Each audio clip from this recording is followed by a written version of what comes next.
স্বাগতম তোমাদের প্রিয় চ্যানেল অধ্যয়ন। শুরু করার আগে বইটি খুলে রাখুন আর আমার সাথে পড়তে থাকুন। আমাদের এই ছোট্ট চ্যানেলটি সাবস্ক্রাইব করতে ভুলবেন না। চলুন শুরু করি। Merchant capitalism, 16th to 17th century, this was clearly an age of the merchant.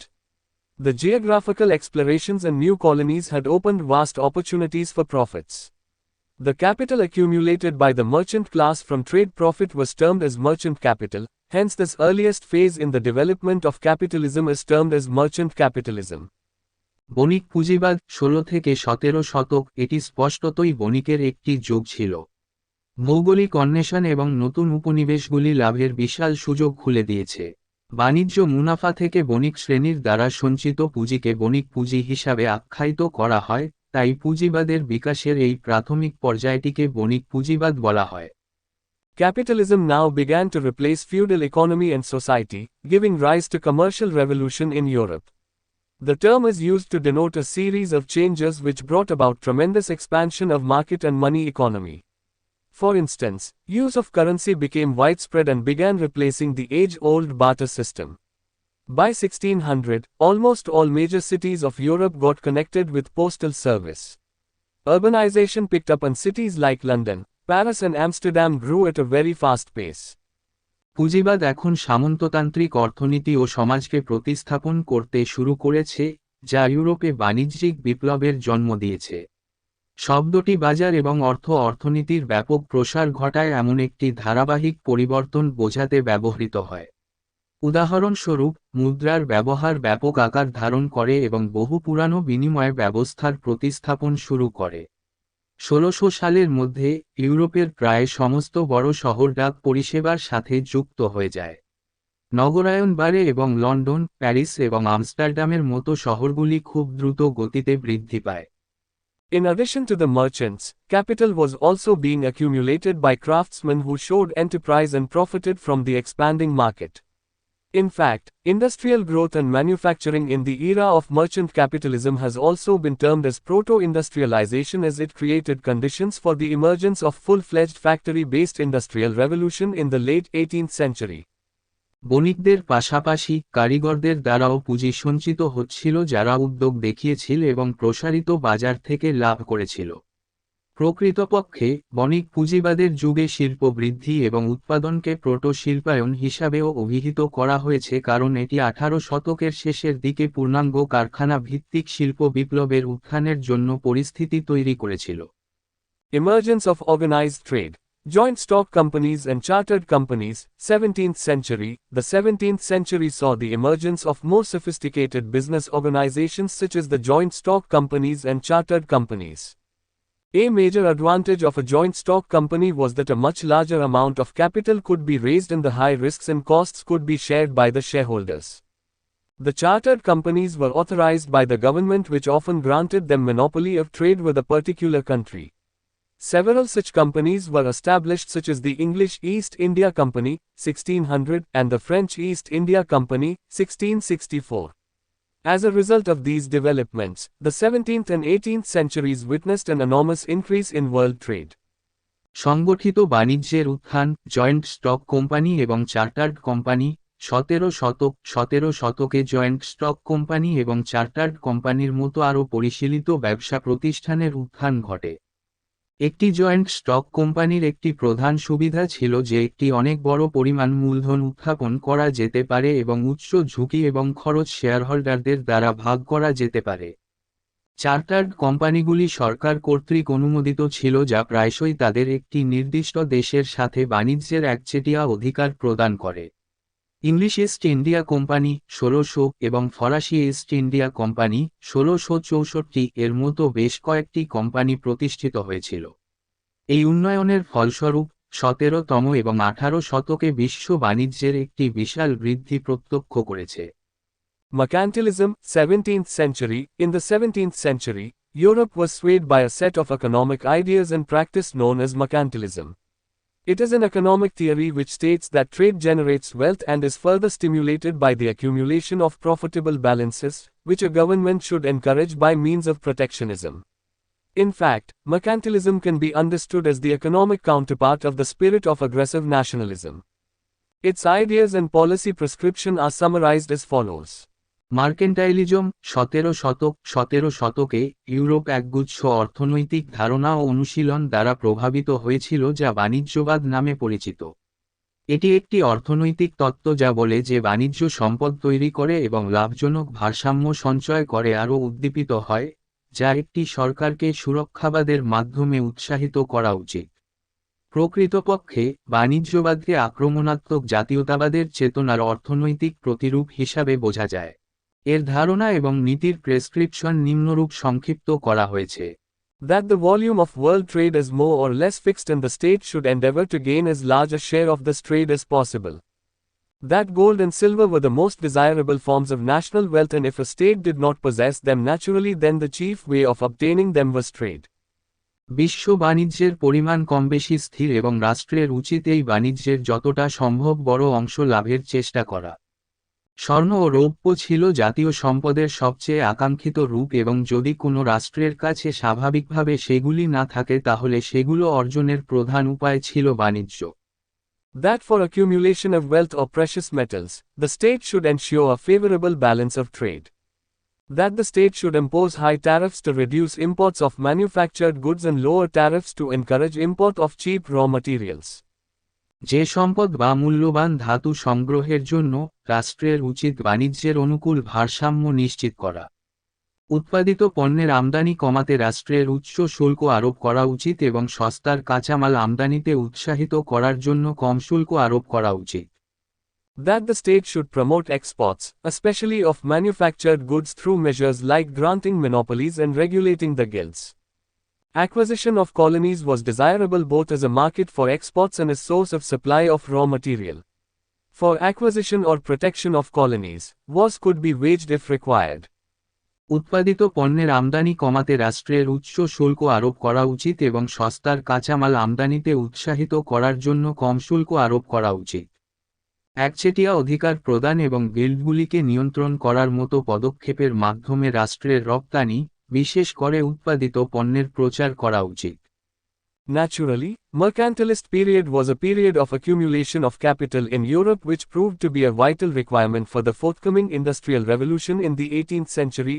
Much of this capital was extracted from the colonial trade carried out in America, Africa and India. Hence, much of the commercial supremacy of the English and the French was based upon their colonial trade during the mercantile era. স্বভাবতই বণিকবাদী সময়কাল ছিল ইউরোপে পুঁজি সংগ্রহের একটি সময় যা 18 শতকে আসন্ন শিল্প বিপ্লবের জন্য একটি অত্যাবশ্যক প্রয়োজনীয়তা হিসাবে প্রমাণিত হয়েছিল। এই মূলধনের বেশিরভাগই আমেরিকা, আফ্রিকা এবং ভারতে পরিচালিত ঔপনিবেশিক বাণিজ্য থেকে আহরণ করা হয়েছিল। তাই ইংরেজ এবং ফরাসিদের বাণিজ্যিক আধিপত্যের বেশিরভাগই বাণিজ্য যুগে তাদের ঔপনিবেশিক বাণিজ্যের উপর ভিত্তি করেছিল। Scientific ideas and industrial revolution, 18th century. The Industrial Revolution, 1760 to 1840, which began in Britain was marked by the transition to new manufacturing processes. This transition included shifting from hand production methods to machine-based production, the development of machine tools, new chemical manufacturing and iron production processes, the increasing use of steam power and the rise of the factory system. Textiles were the dominant industry of the Industrial Revolution in terms of employment, value of output and capital invested. The textile industry was also the first to use modern production methods. Britain was the first to undergo industrialization and most of the important technological innovations were British. বৈজ্ঞানিক ধারণা এবং শিল্প বিপ্লব 18 শতক। শিল্প বিপ্লব 1760 থেকে 1840 যা ব্রিটেনে শুরু হয়েছিল তা নতুন উৎপাদন প্রক্রিয়ায় রূপান্তর দ্বারা চিহ্নিত হয়েছিল। এই রূপান্তরের মধ্যে হস্ত উৎপাদন পদ্ধতি থেকে মেশিন ভিত্তিক উৎপাদনে স্থানান্তর, মেশিন টুলের বিকাশ, নতুন রাসায়নিক উৎপাদন এবং লোহা উৎপাদন প্রক্রিয়া, বাষ্প শক্তির ক্রমবর্ধমান ব্যবহার এবং কারখানা ব্যবস্থার উত্থান অন্তর্ভুক্ত ছিল। কর্মসংস্থান, উৎপাদনের মূল্য এবং বিনিয়োগকৃত মূলধনের ক্ষেত্রে বস্ত্র ছিল শিল্প বিপ্লবের প্রভাবশালী শিল্প। টেক্সটাইল শিল্প প্রথম আধুনিক উৎপাদন পদ্ধতি ব্যবহার করে। ব্রিটেন প্রথম শিল্পায়নের মধ্য দিয়েছিল এবং বেশিরভাগ গুরুত্বপূর্ণ প্রযুক্তিগত উদ্ভাবন ছিল British. Factors that contributed to industrial development in Britain.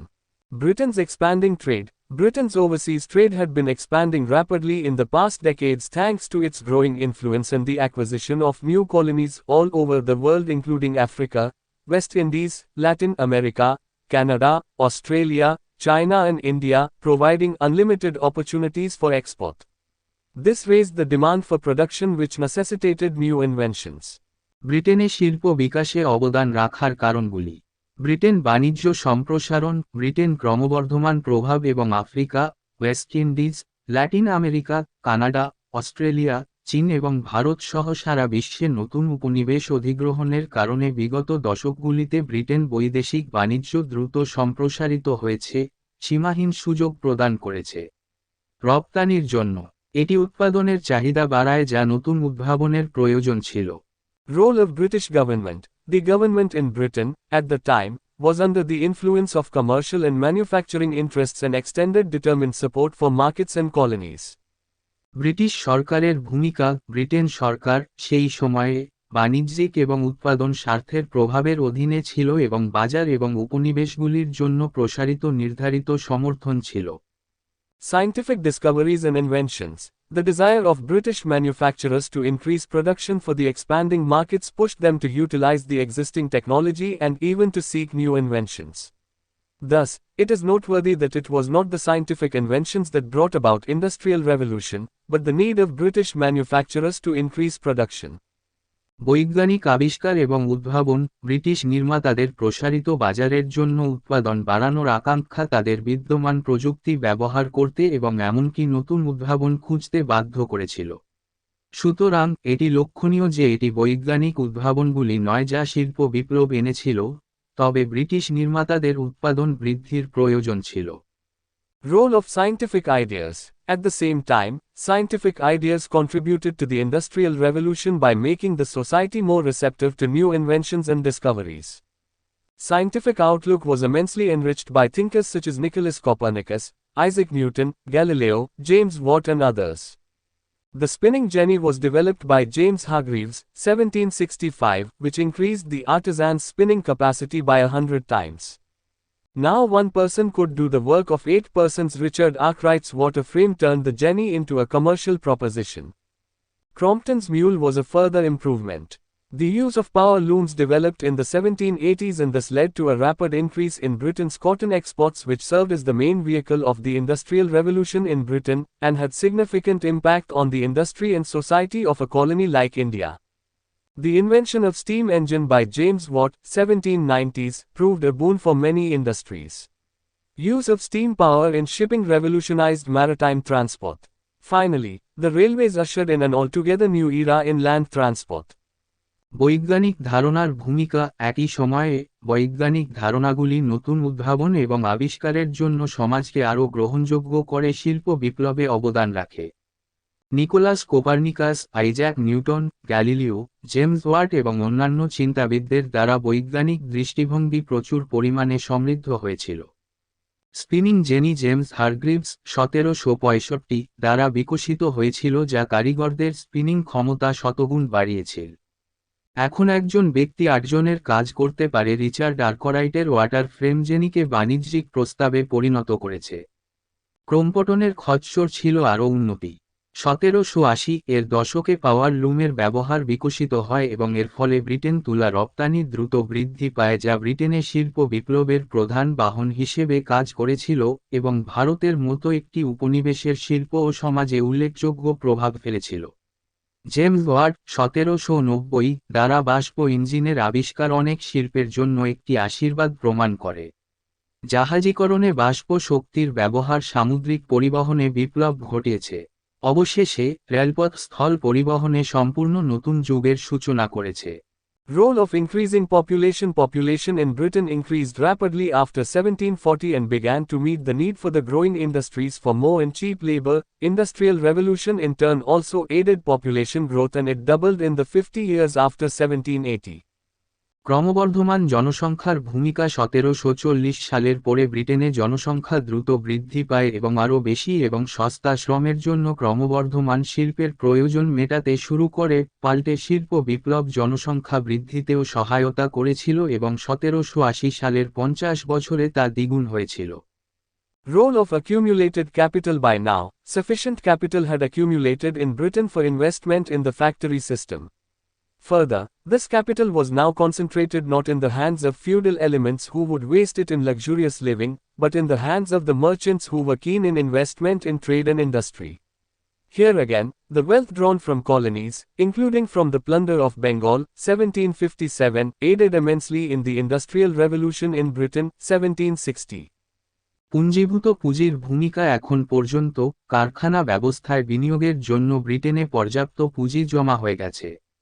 তদুপরি এই পুঁজি এখন সামন্তবাদীদের হাতে নয়, যারা বিলাসবহুল জীবনযাপন এটিকে নষ্ট করবে, বরং ব্যবসায়ীদের হাতে যারা বাণিজ্য ও শিল্পে বিনিয়োগে আগ্রহী ছিল।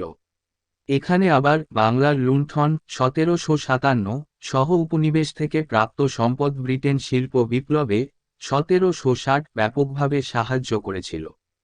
Earlier we saw how Britain's expanding overseas trade pushed industrial revolution. But that's not all. Industrial revolution itself began to strengthen overseas trade and colonialism. As England's industrial manufactures developed, correspondingly the need to import manufactured goods from abroad was reduced. Soon the manufacturers fully supplied the internal market of England and now began to seek export markets. Such export markets initially excited in Europe, but later as industrialization began to spread in the European continent, export markets could be found only in less developed colonial countries which had not yet undergone modern industrialization. These countries, including India, were converted into almost exclusively agricultural goods exporting and industrial goods importing countries. A classic example of this conversion was India from being a major exporter of cotton textiles in 18th century to being a major importer from England in 19th century. এর আগে আমরা দেখেছি কিভাবে Britain বিদেশি বাণিজ্য সম্প্রসারণ শিল্প বিপ্লবকে ঠেলে দিয়েছে। কিন্তু এখানেই শেষ নয়, শিল্প বিপ্লব নিজেই বিদেশি বাণিজ্য ও উপনিবেশিকতাকে শক্তিশালী করতে শুরু করে। ইংল্যান্ডের শিল্প উৎপাদনের বিকাশের সাথে সাথে বিদেশ থেকে উৎপাদিত পণ্য আমদানির প্রয়োজনীয়তা হ্রাস পেয়েছে। শীঘ্রই নির্মাতারা ইংল্যান্ডের অভ্যন্তরীণ বাজারকে সম্পূর্ণরূপে সরবরাহ করে এবং এখন রপ্তানি বাজার খুঁজতে শুরু করে। এই ধরনের রপ্তানি বাজারগুলি প্রাথমিকভাবে ইউরোপ থেকে বেরিয়ে যায়, কিন্তু পরে ইউরোপ মহাদেশে শিল্পায়ন ছড়িয়ে পড়তে শুরু করলে রপ্তানি বাজারগুলি কেবলমাত্র স্বল্প উন্নত ও উপনিবেশিক দেশগুলিতে পাওয়া যায়, যেগুলি এখনও আধুনিক শিল্পায়নের মধ্য দিয়ে যায়নি। ভারত সহ এই দেশগুলি প্রায় একচেটিয়াভাবে কৃষিপণ্য রপ্তানিকারক এবং শিল্প পণ্য আমদানিকারক দেশে রূপান্তরিত হয়েছিল। এই রূপান্তরের একটি সর্বোত্তম উদাহরণ ছিল ভারত, 18 শতকে তুলা বস্ত্রের প্রধান রপ্তানিকারক থেকে 19 শতকে ইংল্যান্ড থেকে একটি প্রধান আমদানিকারক। Thus, the Industrial Revolution transformed Europe from merchant capitalism to industrial capitalism. While the merchant capitalist interests lay in promoting trade in goods which included industrial manufactures such as cotton textiles produced by Indian manufacturers, from countries like India to Europe, the industrial capitalist interests lay in promoting Europe's exports of industrial goods. এইভাবে শিল্প বিপ্লব ইউরোপকে বণিক পুঁজিবাদ থেকে শিল্প পুঁজিবাদে রূপান্তরিত করে। যদিও বণিক পুঁজিবাদী স্বার্থগুলি ভারত থেকে ইউরোপে পণ্যের বাণিজ্যের, যে পণ্যগুলির মধ্যে ভারতীয় উৎপাদন দ্বারা উৎপাদিত তুলা বস্ত্রের মতো শিল্প উৎপাদন অন্তর্ভুক্ত, বাণিজ্যের প্রচারে নিহিত ছিল, শিল্প পুঁজিবাদী স্বার্থগুলি ইউরোপের শিল্প পণ্যের রপ্তানিকে উৎসাহিত করার জন্য নিহিত। The merchant capitalists invested capital in industries and used wage labor and strove to make profits in the market. The mechanization process brought about a rapid rate of capital accumulation. Between 1820 and 1845, the net output of cotton industry grew by about 40%, whereas its wage cost increased by only 5%. This further accelerated accumulation of capital in the hands of the merchants who now began to look for opportunities of reinvestment. বণিক পুঁজিপতিরা শিল্পে পুঁজি বিনিয়োগ করত এবং মজুরির শ্রম ব্যবহার করত এবং বাজারে মুনাফা অর্জনের চেষ্টা করত। যান্ত্রিকীকরণ প্রক্রিয়া মূলধন সঞ্চয়ের দ্রুত হার নিয়ে এসেছে। 1820 থেকে 1845 সালের মধ্যে তুলা শিল্পের নেট উৎপাদন প্রায় 40% বৃদ্ধি পায়, যেখানে এর মজুরি খরচ মাত্র 5% বৃদ্ধি পায়। এটি ব্যবসায়ীদের হাতে পুঁজি সঞ্চয়কে আরও ত্বরান্বিত করেছে, যারা এখন পুনর্বিনিয়োগের সুযোগ খুঁজতে শুরু করেছে। এখানেই এই ভিডিওটি শেষ করলাম। পরবর্তী ভিডিওতে আমরা বাকিটা পড়ব।